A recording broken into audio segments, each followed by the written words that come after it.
Hi, everyone. I just talked about the proportions of students who may have beaten my kids in class 1 and class 2. Now, let's talk about the proportions of students whom my kids may have beaten in class 1 and in class 2. And that takes us to the idea of quantiles. We'll look at three types of quantiles, which will help us describe the relative position of data values. So instead of z-scores, we might think of these quantiles. Percentiles. Think pennies. So think about how a dollar can be broken up into 100 pennies. We can talk about the 25th percentile, the 37th percentile, and so forth. For example, let's say that on a standardized test, you score 85 points on a standardized test. And the report says that you scored at the 92nd percentile. The 92nd percentile. That means that you basically beat about 92% of the other people who took the test. You beat out 92% of the other test scores. So because 92% of the scores lie below 85 points, give or take, we can say that the 92nd percentile of the data is 85 points. P sub 92, that's the notation for the 92nd percentile, is 85 points. Now, there might be issues with rounding and ties, and there are different ways that a computer can compute percentiles. We're not going to get into any of that. Bottom line is, if you score at the 92nd percentile, you've beaten about 92% of the test scores. So overall, you've done well. Now, instead of percentiles, we can think deciles. Think dimes. So the first decile, denoted D sub 1, is just the 10th percentile, just like a dime is worth 10 pennies.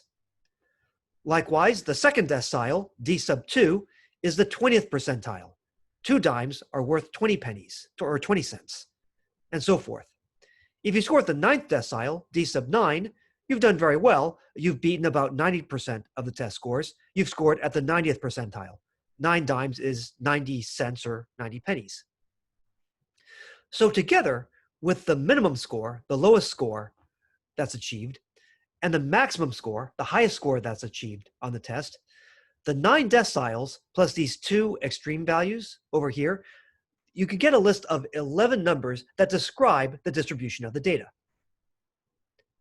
If the deciles are closely clustered together, this often happens in the center. If you have, say, these 3 deciles clustered closer together in the center, that indicates a bump in the data. The idea being that 20% of the data is pretty tightly clustered between here and here. Whereas over here, you had to kind of wait a while to get the 20%. There's kind of a long tail out here. So in addition to percentiles and deciles, in addition to pennies and dimes, what else do we have? We have quarters or quartiles. Think quarters. There are 3 quartiles. The first quartile, Q sub 1, is the 25th percentile, just as 1 quarter is 25 cents, or worth 25 pennies. The second quartile, Q sub 2, is the 50th percentile. Now, this is basically the median, although there could be rounding issues, but just as the median beats about 50% of the test scores, the second quartile beats about 50% of the scores. The second quartile should basically be the median, give or take ties and all that. The third quartile, Q sub 3, is at the 75th percentile.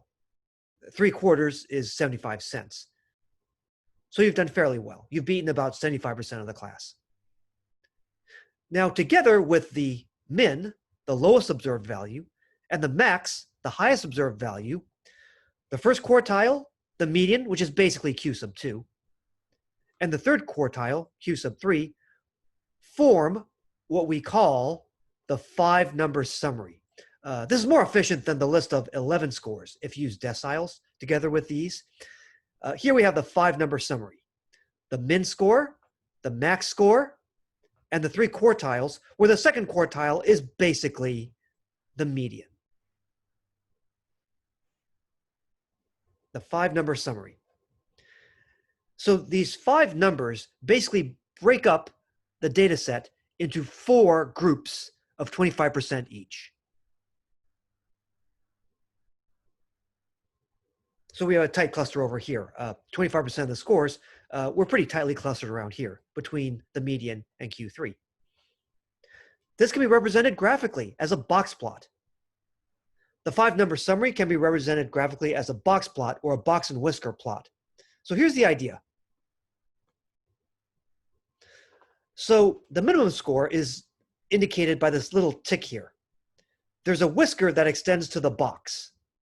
The box goes from Q sub 1 to Q sub 3. The median is indicated by this line segment here. The median is basically Q sub 2. And then after Q sub 3, there's another whisker that takes you to the maximum score over here, indicated by the little tick.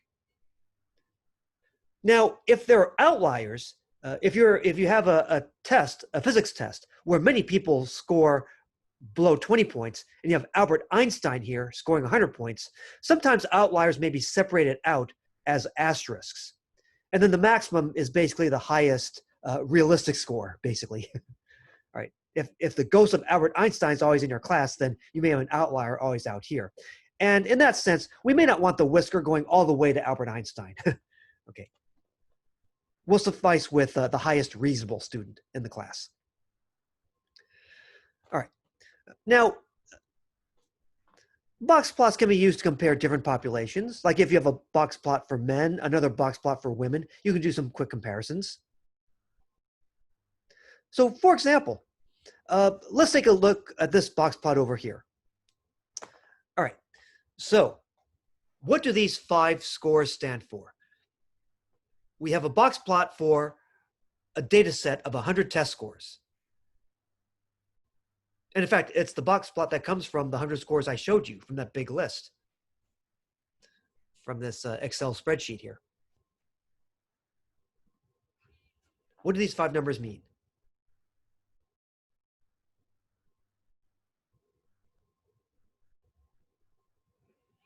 All right, so this left whisker extends to the min score, the 13 points. I'm assuming here there are no outliers. Q sub 1, okay, so that's the min. Q sub 1 is 50 points, the 25th percentile. That beats 25% of the test scores, basically. The median, or Q2, is at 69 points. That beats about half the class. You have about half below, about half above. Q sub 3, the 75th percentile, is 87 points. And you have the whisker leading out to the maximum score. Someone did get 100 points. A box plot, or box and whisker plot, which graphically presents the 5-number summary. The middle 50% of scores are represented by this box going from Q1 to Q3. All right, comparing box plots. So let's say that we have a statistics test in one class and a statistics class or a statistics test in another class taught by Dr. Evil. Compare these 2 box plots.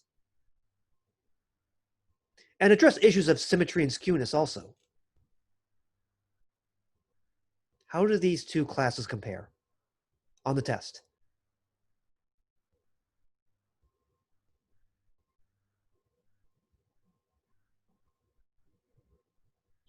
Okay, let's say that the test scores are out of 100 points. Maybe test 1 up here in class 1, maybe that was an easier test. The scores were generally higher.